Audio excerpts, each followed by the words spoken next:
Faiza Fia Ananda, biasa dipanggil Faiza atau Fia dari S1 Jurnalistik Universitas Bengkulu. Jauh sekali dari Bengkulu. Ya, Iya. tapi teknologi bisa membuat kita dekat ya dari Bengkulu dengan Jogja. Alhamdulillah. Iya, Mbak Via aja ya, saya panggil. Boleh.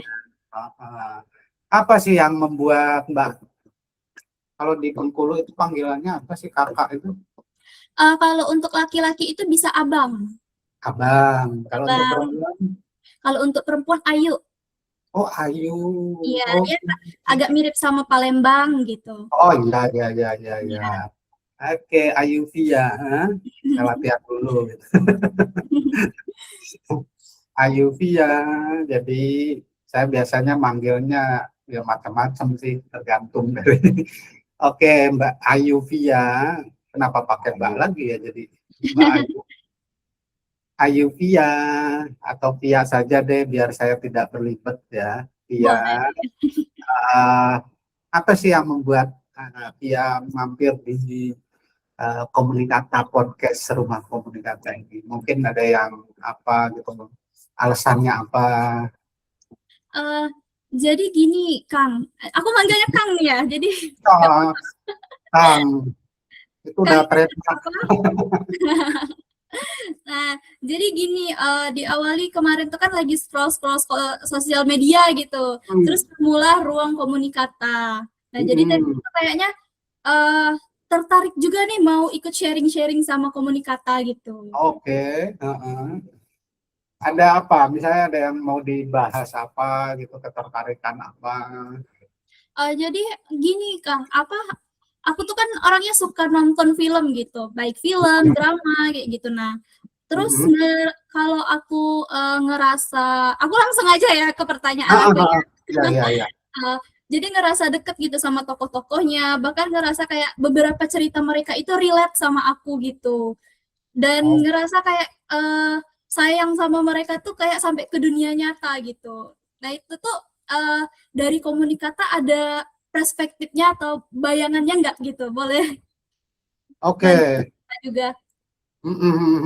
Itu menarik ya kalau misalnya, ya sebetulnya wajar aja ya, terutama di ini kan ya akarnya. Jadi kalau kita lihat ya, persoalan kan ada di psikologis ya, akar psikologi. Jadi kalau ilmu komunikasi kan memang akarnya dari mana-mana ya, dari sosiologi, dari psikologi, dari macam-macam, dari biologi pun ada, dari ya, hampir semua agama bisa masuk juga perspektifnya. Nah, kalau kita lihat misalnya, kalau kita tinjau yang tadi dari sisi psikologi, itu sebetulnya itu hal yang wajar aja ya. Itu terutama kan ya kalau yang namanya lagi puber, ya kan, mungkin masa-masa remaja gitu kan, dia dia akan mencari siapa sih yang dia sukai, siapa yang dia jadikan panutan, atau mungkin pada siapa aku menaruh hati, misalnya gitu kan. Aku Iya. nih jatuh cinta gitu loh. Cuma kalau pada orang langsung kok kayaknya belum berani, takut atau apa gitu kan. Nah, biasanya jatuh pilihannya itu adalah pada orang-orang yang muncul di kehidupannya, tapi itu bukan di kehidupan nyata gitu, ya kan?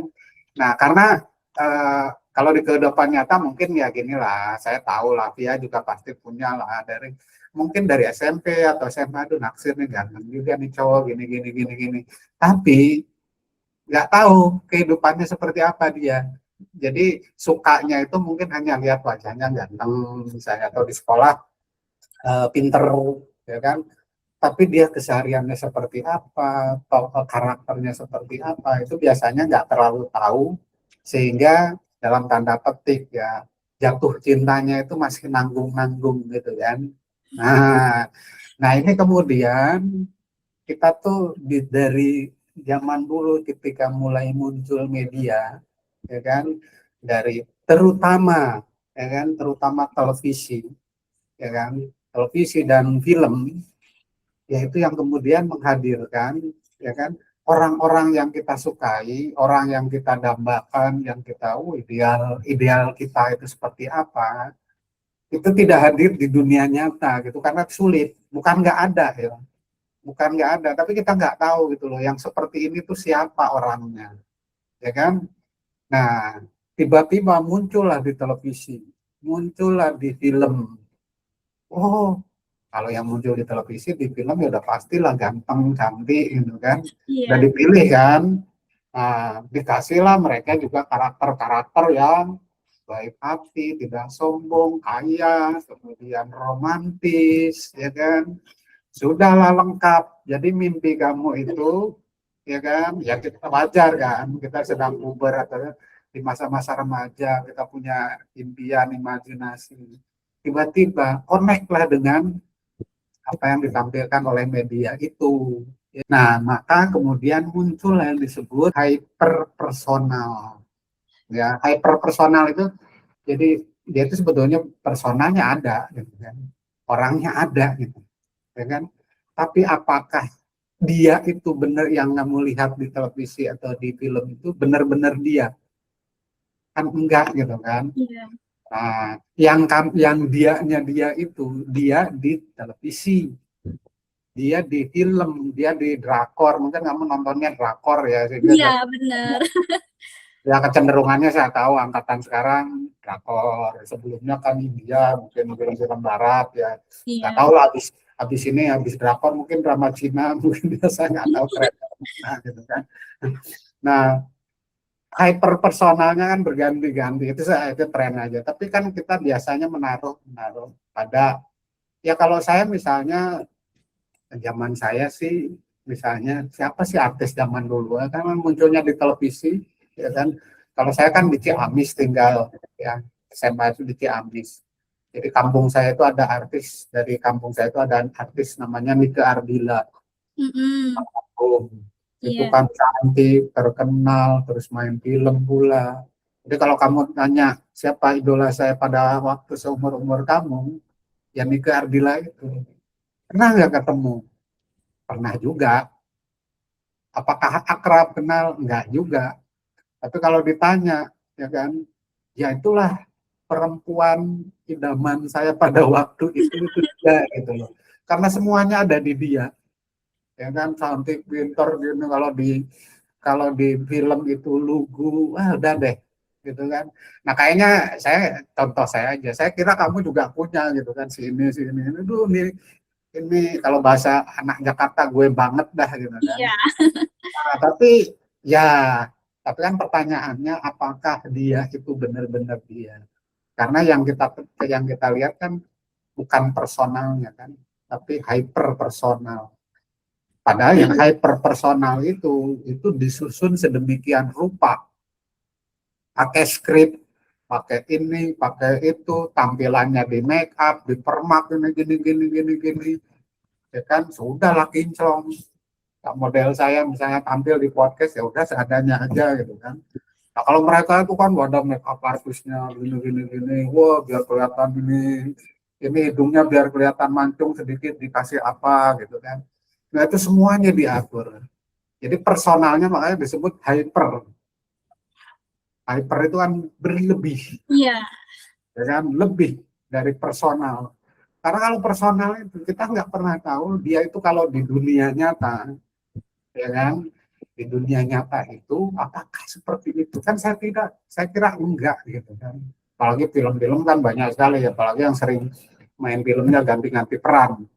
Tapi kan mungkin ada satu aktor yang kamu suka, tiap film ganti peran, ganti karakter, tapi kamu tetap aja suka, ya Iya. kan.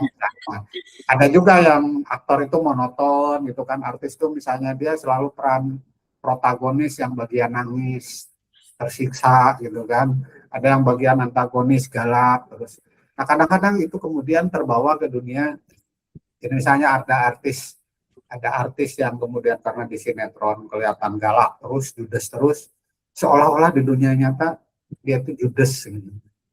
Atau contoh misalnya yang lain, ada artis yang lugu agak-agak bodoh misalnya Rieke Diah Pitaloka di si Oneng Bajai Bajuri bodoh-bodoh gimana gitu, tapi jangan salah dia pintar sekarang jadi anggota DPR itu kan. Kalau saya lihat Rieke Diah Pitaloka itu kan ini wajahnya wadah bodoh karena di bawah dari Bajai Bajuri, tapi ketika dia ngomong di media ini pintar juga gitu. Nah ini tabrakan gitu kan di dalam kepala kita itu. Nah, media sekarang bergerak gitu kan. Kalau dulu kan nggak interaktif, ya kan nggak interaktif. Misalnya artis-artis zaman dulu lah, mungkin kamu sebagian kenal ya, ada Rano Karno, Desi Ratnasari, atau mungkin siapa artis Dian Sastro yang kesini-sini dikit. Terus Nicholas Saputra itu kan lebih banyak di film. Tapi Nicholas Saputra dan Dian Sastro mungkin udah masuk ke zaman ke media digital ya. Iya. Kalau dulu zaman saya tuh kalau misalnya saya senang dengan artis, caranya adalah saya ngirim surat. Saya kirim surat, lalu nunggu balasannya berbulan-bulan, terus tiba-tiba dapat kiriman balasan itu surat, dan dikasih foto dan tanda tangan standar, bukan tanda tangan langsung itu udah senangnya luar biasa. Nah, sekarang dengan media sosial, ada pergeseran, ya kan? Yang tadinya dia itu hanya bentukan film, skenario, ternyata sekarang kita bisa lihat loh, apa namanya, eh, kehidupan yang agak nyata.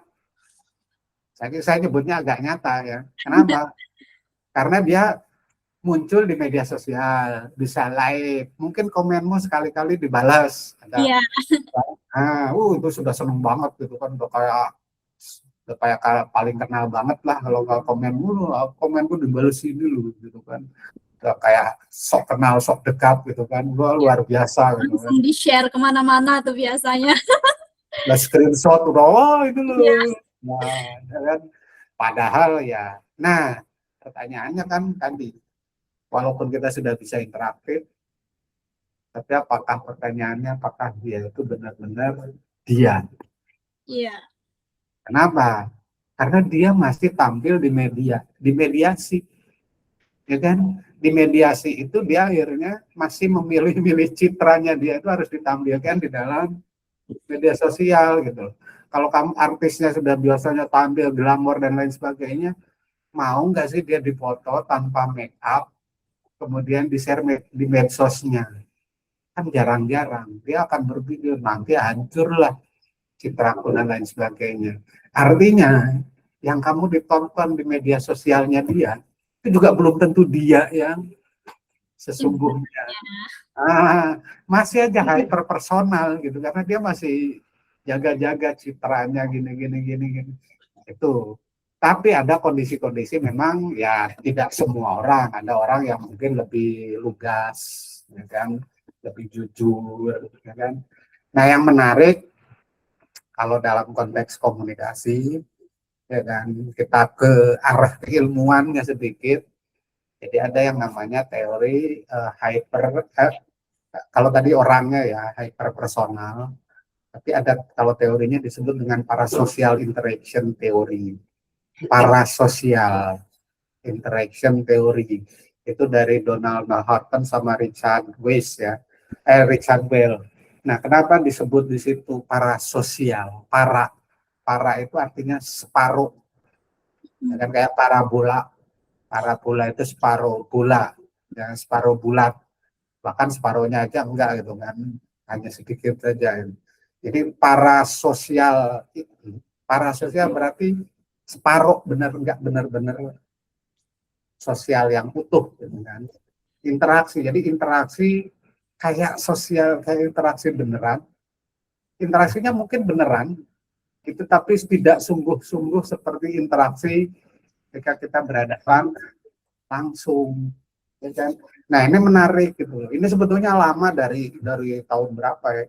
Pokoknya ketika ini sudah mulai muncul televisi, ya kan, fenomena parasocial interaction itu sudah mulai tumbuh ya. Jadi kalau zaman dulu itu mungkin karena belum ada media ya, parasosial itu masih ada gejalanya, tapi tidak sekuat sekarang. Misalnya gini, ya kayak ini, kalau orang Sumatera, orang daerah-daerah Sumatera itu tahu lah cerita tentang apa namanya Siti Nurbaya. Saya zaman Siti Nurbaya itu, zaman dulu itu orang surat-suratan, tidak pernah ketemu orangnya, tapi orang bisa jatuh cinta pada tulisan dan apa yang ditulis di dalam surat, Iya. ya kan? Iya. Terima suratmu nan lalu tuh cerita lagu itu, dia diceritanya nggak pernah ketemu sama orangnya. Tapi dia jatuh cinta, bahkan berjanji akan hidup semati pada cuma surat-suratan. Berarti terjadi juga gitu kan. Cuma saya nggak tahu ketika dia dikirimi surat, pada waktu saya nggak ngalamin separah itu kan. Cuma dikirimi surat terus saya jatuh cinta itu gimana ya, saya bayanginnya. Ini misalnya Via ini ngirim saya surat, saya nggak tahu wajahnya, tapi kok saya tiba-tiba jatuh cinta sama Via hanya dari surat. Berarti kan gejala parasosialnya ada sebetulnya kan, ada interaksinya ada gitu kan. Cuma tidak kalau sekarang kan wajahnya segala macam udah kelihatan. Iya, di sosial media itu ya. Dia udah clear banget itu, kurang apa lagi gitu kan. Walaupun tadi kan belum benar-benar dia lah, ya kan. Nah ini yang bahaya, makanya ada gejala tadi. Nah kenapa sih ini parasocial interaction ini bisa muncul? Ya kan. Pertama adalah yaitu karena akar teorinya dari psikologi, ya kan. Itu ada muncul karena ada persamaan psikologi. Jadi otak manusia itu, ya kan, kita ini seringkali tidak bisa membedakan antara yang nyata dengan yang di media, ya kan. Jadi contohnya lah misalnya tokoh Judes di sinetron itu sering dianggap Judes juga di dunia Dunia nyata. nyata. Jadi kebawa peran gitu ya, Kang ya? Bahwa kenapa karena kita lihat wajahnya. Oh Judes di TV, begitu ketemu di mall atau di apa, ini pasti Judes juga. Padahal kenapa standarnya kita pakai yang Standar film yang dia perankan gitu ya. jadi secara tadi yang saya contohkan Rike di HP Taloka itu kan saya mengalami tabrakan image ya. Apalagi pernah ketemu ngobrol gitu, wah pinter banget gitu kan. Padahal yang saya nonton itu dulu Bajai Bajuri di Trans TV itu ditonton tiap hari, aduh Oneng tuh bodohnya minta ampun gitu kan. Ini kok jadi, nah kayak kita nggak bisa memproses ketika saya ketemu antara dia, yaitu saya juga ketemu Rike di HP Taloka, ya benar-benar dia kan belum tentu juga kan, saya nggak tahu kan, masih sedikit saja kan, tapi sudah jauh lebih baik daripada yang di TV kan. Nah itu kemudian yang kedua itu ada persoalan dari audiensnya sendiri. Kitanya si audiensnya juga mengalami membuat audiens itu tidak pasif. Ya kan, dia tidak pasif, dia membuat interpretasi, membayangkan, membuat imajinasi, dan itu bebas gitu. Ya kan, misalnya gini, kamu nonton film, ada aktor atau ginilah boy band Korea, ada 5, ya kan, wajahnya macam-macam, karakternya biasanya dibuat macam-macam juga. Ada yang lucu, ada yang ini, ada yang ini, ada yang ini, ada yang ini. Mungkin kamu bilang kalau dirunut dari 5 misalnya, saya nggak tahu misalnya BTS itu siapa aja, ada 5 misalnya. Siapa yang paling ganteng? Jungkook apa? Di Korea Jin jadi ganteng ya, kalau di Indonesia kan Jin serem gitu kan. Iya. Apa idolamu Jin? Loh, kok suka sama Jin? Ternyata bukan Jin itu, bukan Jin Aladin, ternyata Jin Jin nama orang gitu ya. BTS. Oh ternyata Jin ini yang bikin orang Indonesia kelepak-kelepak cewek-cewek. Ya oke lah, lumayan dibanding saya. Oke, nah itu kamu membuat, nah makanya misalnya kamu berlima lah, ya kan, itu ada 5 orang misalnya anggota boyband. Ada 5 orang gengmu. Itu bedanya, yang 5 orang itu bisa saja berbeda satu-satu. Kamu suka Jin, kamu si ini Jungkook, satu Sopo gitu kan, saya nggak terlalu hafal. Nah kenapa gitu? Padahal yang ditampilkan sama, yang diterima oleh kamu sama, kan kamu nontonnya juga CD atau YouTube, nggak Iya. kenalan kan?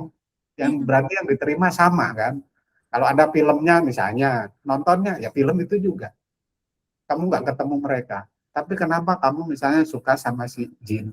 Yang satu suka sama Jungkook, satu sama ini, Jimin, apalah.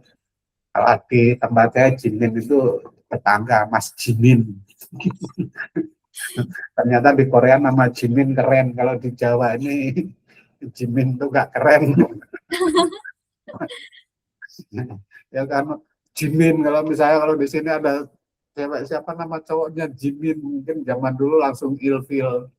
Sekarang malah keren, namanya siapa? Jimin. Wah. Nah itu kan, jadi yang 5 orang aja dia membentuk, karena nggak pasif, dia sendiri-sendiri ya, dia membuat interpret pengalaman bahwa yang nggak, ya udahlah, nggak bisa kita samakan, ya kan. Tingkat jatuh cintanya pun dia dari antara Beda. kamu yang segeng itu kan beda-beda, ya kan. Ada yang gila bener sampai beli segala macam, dibeli, pokoknya ada tulisan BTS dibeli, ada menara ditulis BTS Telkomsel dibeli juga gara-gara ada BTS-nya. Nah, ngapain kamu beli ini BTS, saya beli gitu kan, padahal BTS saluran sinyal. Nah, kemudian ada yang disebut dengan unilateral, itu satu arah. Jadi hubungannya tidak timbal balik. Interpretasinya hanya kamu saja. Tapi ini agak berkurang ketika di media sosial, ya Oh kan? iya, iya. Nah, di media sosial. Makanya nih nanti kalau kamu mau skripsi, ini menarik di bagian sini. Kalau dulu ketika teori ini lahir, dia masih unilateral, ya kan, masih hubungannya satu arah. Oh berarti yang kita bicarain ini bisa kita masuk ini tuangin juga jadi skripsi gitu ya Kang ya? Bisa. Wah menarik juga ya pembahasan kita berarti. Kalau kamu daripada nongkrong drakor oke lah, nontonlah drakornya. Tapi sambil nonton drakornya jadi skripsimu kan, kenapa tidak gitu loh. Kebetulan banget berarti aku kan udah semester 8 dan lagi nyusun nih, lagi struggle juga buat pemilihan judul. Berarti ketemu dengan ruang komunikata ini udah pilihan yang tepat banget dibuat aku berarti. Alhamdulillah. Ya emang kita Banget. mudah-mudahan kita ngasih ide. Jadi misalnya teman-teman, ya itulah, daripada nonton drakornya aja jatuh cinta nggak karuan. Ayolah, kamu udah semester 8, masa sih kamu masih kayak anak SMP, SMA yang jatuh cintanya. Oh, oh. Ya oke, itu masih ada, nggak apa-apa, normal, ya kan. Saya juga udah di usia sekian, masih juga kadang-kadang jatuh cinta pada persona di media kan. Iya. Ya hal-hal wajar, itu manusiawi gitu kan.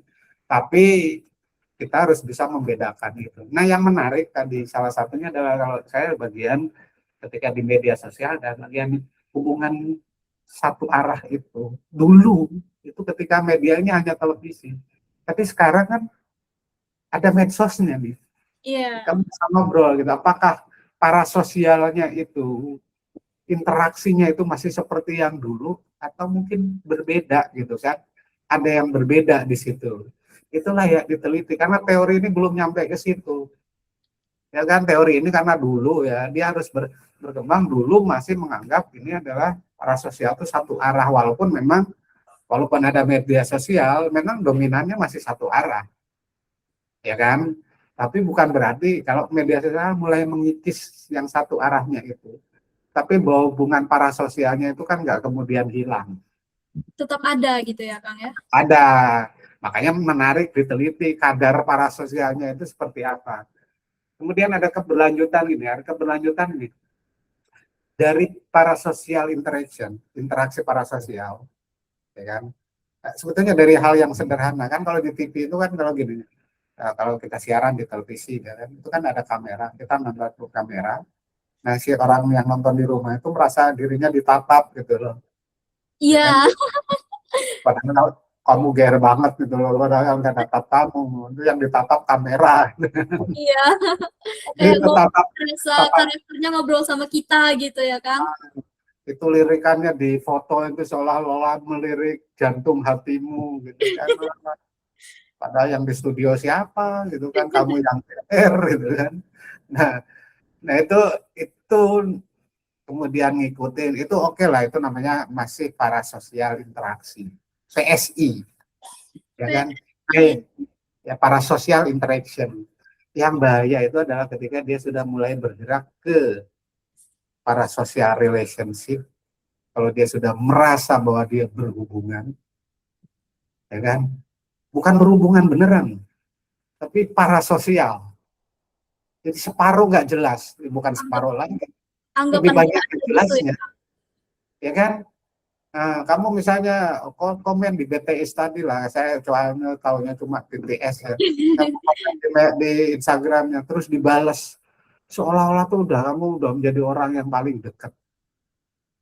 Kamu bawa ke mimpi, kamu bawa ke sehari-harian, tiba-tiba membayangkan berjalan dengan dia, ngobrol, waduh, itu namanya sudah lewat dari para social interaction. Dia sudah bergerak ke para social relation, dan ada yang bahaya lagi, nanti larinya ke identifikasi. Oh, ada tingkat-tingkatannya lagi gitu berarti ya, Kang ya? Identifikasi itu, kamu misalnya gini, biasanya, ya kan, ini yang umumnya ya, yang identifikasi itu yang sesama jenis. Jadi misalnya idola saya adalah anak band rock. Nah, saya misalnya saya gemar Metallica, rambutnya gondrong gitu kan, zaman dulu. Gini-gini, terus selatan, bolong-bolong. Saya kemudian bukan hanya sekedar para sosial interaction, tapi bukan para social relation, tapi sudah menjadi identification. Saya sudah merasa seperti dia. Apa yang dia lakukan, saya juga ikut. Makanya itu yang dulu-dulu, yang zaman dulu ya. Misalnya zaman dulu artis yang misalnya terlibat narkoba, penggemarnya banyak, itu bahaya. Karena penggemarnya sering ikut-ikutan. Ya kan, Hmm, saya tidak perlu menyebutkan band-band zaman dulu yang terlibat narkoba, penggemarnya tahu, dan dia ikut-ikutan penggemarnya. Menyebarkan hal yang negatif. Sebetulnya mereka tidak berniat untuk itu. Tapi ditonton oleh orang, diketahui orang, dan orang itu penggemarnya membuat identifikasi dengan dia, sehingga sampai pada tahap itu identifikasi. Nah, kalau misalnya kamu mungkin nggak bakalan mengidentifikasi diri kamu dengan si BTS, karena cowok, ya kan?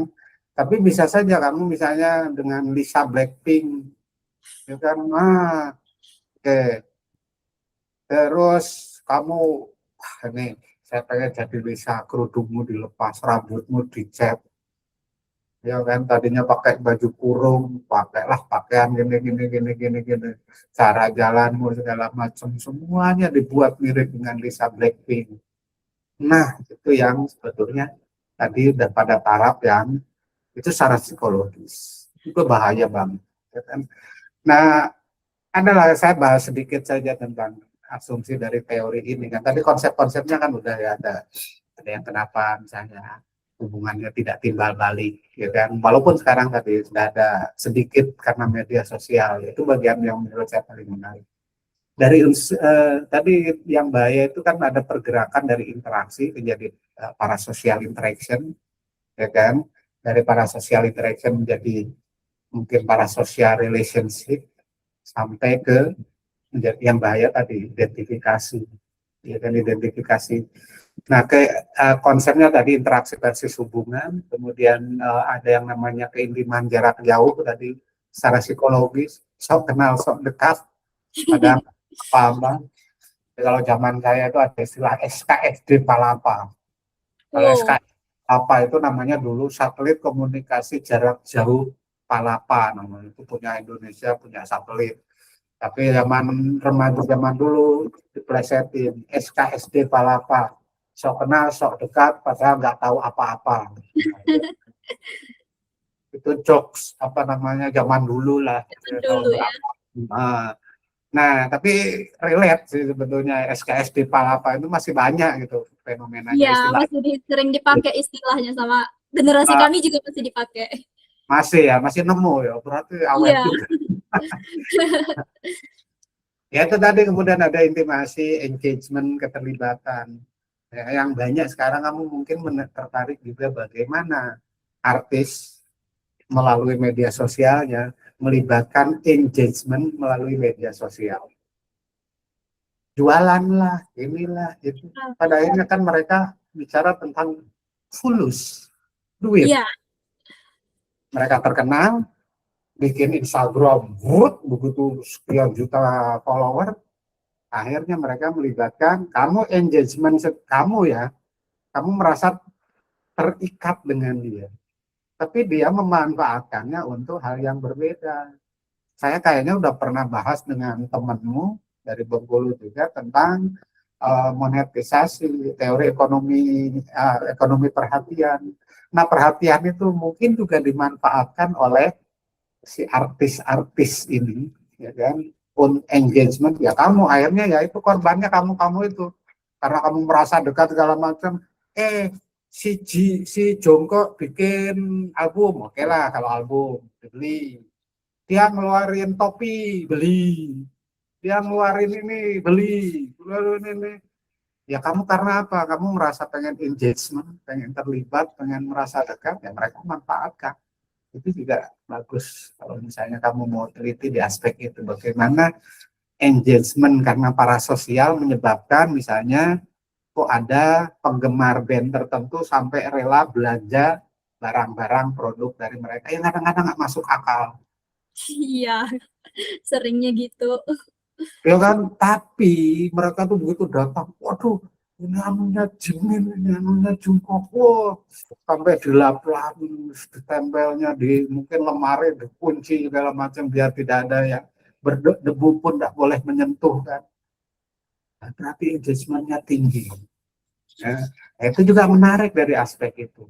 Ya kan, sebetulnya banyak lah kalau mau dibahas soal apa namanya para sosial interaction ini. Jadi ya kalau misalnya Pia senang dengan rakor tadi, ya jangan nonton rakor aja lah, jadi inskripsi gitu loh. Boleh, boleh, menarik itu.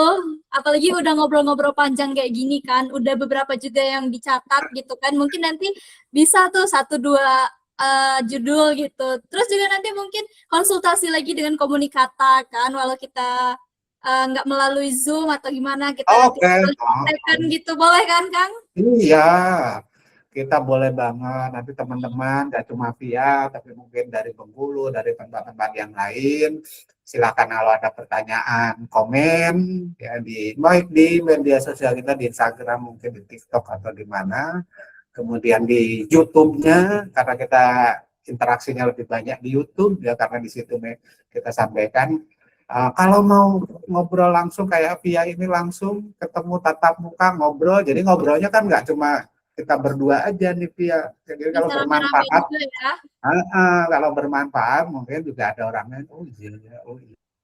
Ya mungkin kita kan nggak kuliah ya. Kalau kuliah itu kan sampai jelas saya bikin PPT, saya bikin apa Iya. enggak ya. Kita hanya ngobrol aja, tapi mungkin membukakan apa ya? Oh gini gini ya anunya aja lah apa namanya garis-garis besarnya pemahaman dasarnya ya kalau Memancing-mancing ide juga ya, Kang ya. memancing ide kadang-kadang kan mahasiswa gitu seringnya tuh saya nggak punya ide itu sering kali apa kejauhan Terlalu luas gitu ya. terlalu luas terlalu jauh mikirnya yang gaya-gaya padahal di sekitarnya itu banyak gitu loh kebiasaan menonton rakor kebiasaan begini kebiasaan itu sebetulnya semuanya bisa jadi bahan komunikasi gitu kan. Nah, hanya saja mungkin seringkali kurang peka ya kayak itu tadi lah. Oh, saya nggak gini kalau judulnya nggak gini kurang keren gitu. Mas saya meneliti orang selingkuh. Ya, kan? Oh, kayaknya gimana gitu. Padahal kan itu kalau memang kamu itu kan bahasan yang menarik juga. Kita kan nggak usah ikutan selingkuhnya. Justru kita meneliti kenapa fenomena itu bisa jadi. Nah, kenapa saat tadi, kenapa sih fenomena yang kita itu, kenapa sih orang jatuh cinta pada poster, terus mencium-cium foto, terus menyembah-nyembah patungnya itu kayak, wah mohon maaf yang Kristen itu menyembah patung Yesus atau mungkin yang Buddha itu banyak yang melebihi itu gitu kan, luar biasa gitu. Tapi ya kita tidak menilai baik buruknya, kita menilai bahwa fenomena itu ada. Dan kalau kita sebagai mahasiswa komunikasi, itu adalah satu hal yang menarik dan layak untuk dijadikan skripsi. Iya, kita Nah, harus gitu, selalu ambil positifnya terus ya Pak ini Kang ya. Karena di gitu. sekitar kita pun banyak yang bisa kita pakai untuk skripsi ya. Nah, Ya dan makanya kita ngobrol lah juga dengan kita. Mungkin temannya Via mau ngobrol silakan. Malu-malu nggak mau nongol di layar boleh di komen ya kan. Saya kira mungkin gitu dulu Via. Ya kan, waduh, kamu terima kasih jangan banyak Kang ya sedih. udah mau menjawab pertanyaan-pertanyaan via juga. Nggak bisa panjang-panjang. Mungkin penonton ini sobat komunikata senang lihat wajahnya Pia, tapi mereka Ketemu wajah-wajah baru juga ya, ini penontonnya Komunikata. Iya, senang ada dari Bengkulu. Mungkin nanti dari Makassar, dari mana. Insya Allah ya saya senang saya ngobrol seperti ini dengan teman-teman yang lain. Saya tidak mengajari, tapi kita ngobrol supaya ya sama-sama belajar, sama-sama membuka wawasan. Dan yang paling penting kita silaturahmi dari Indonesia dari ujung ke ujung. Nah, gitu kan. Boleh juga Tadi udah nanti, ketemu kru saya kan. iya, Nah, tadi ketemu juga sama beberapa akang-akang yang lain. Kalau ada ah, waktu mungkin boleh main juga ke Bengkulu, Kang. Main ke insya Universitas Bengkulu. Allah Kita siap. bikin podcast secara offline gitu. Nanti saya juga pengen main-main ke sana kalau ada kesempatan. Mungkin kita ngobrol live di sana ya. Kita Boleh, take satu episode, mungkin beberapa episode kemudian kata di sana ya. Nantilah boleh. Kita sudah kalau tunggu ada juga, Kang ya. kesempatannya. Iya. Tapi ngobrol gini aja udah asik kan. Iya, betul. Oke, Terima kasih Pia, banyak, Kang ya, jangan untuk lupa waktu dan kesempatannya. ajak temennya subscribe Jangan lupa ya. like, comment, dan subscribe Komunikata ya, Subscribe. teman-teman. Oke, saya kira gitu. Terima kasih. Salam Terima buat kasih, teman-teman di Kang. Bengkulu. Salam juga untuk teman-teman Komunikata dari kami di Bengkulu. Oke, dan assalamualaikum.